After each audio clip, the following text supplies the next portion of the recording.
My name is Adelise Feliciano. I am a veteran, served in the United States Marine Corps from September 2006 to October 2015. My name is Alfonso Fabrega, and I'm a visual designer and illustrator. I've been designing for maybe 20 years. So working with Alfonso was a lot easier than I thought.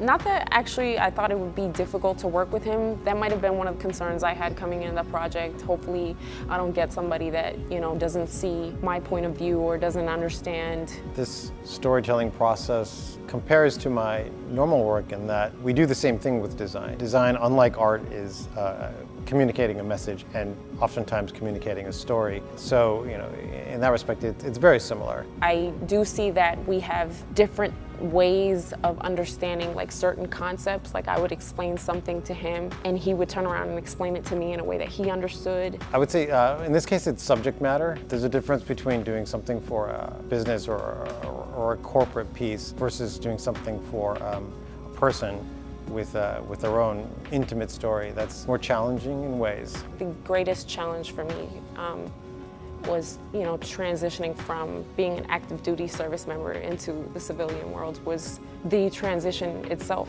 The Marine Corps was all I had ever known ever since I had left home. What drew me to wanting to participate in this project is I do have a huge respect for veterans. It seemed like a very worthwhile effort to tell these stories so that I think a large number of us don't ever hear them and don't really understand what happens when a person goes through this experience. I feel like I was able to overcome a lot of the challenges that I faced with the transition into civilian life. The thing that helped me keep it together, I should say, was my faith.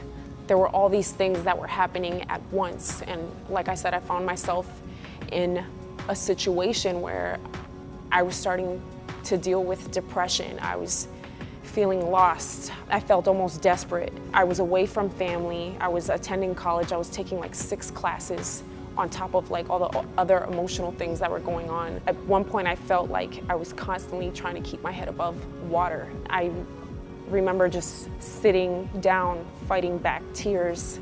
I got to a point where I started reaching out to God. I started working on my relationship with Him. I started going to church more. I started, reading devotions and anything just to give me some kind of hope.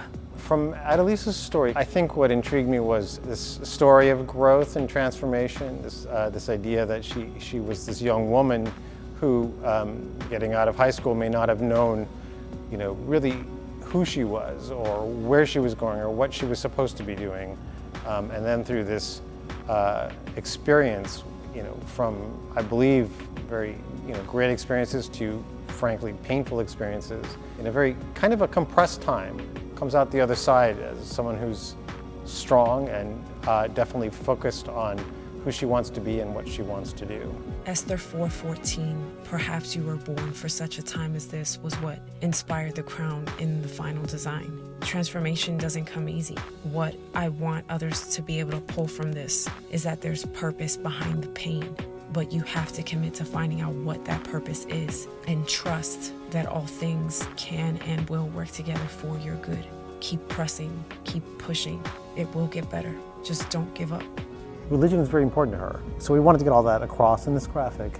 So we came up with 3 components, really. It's the representation of her as a young woman, of her in the military, and then her emerging, as the idea of a queen. That was her representation of being a confident woman.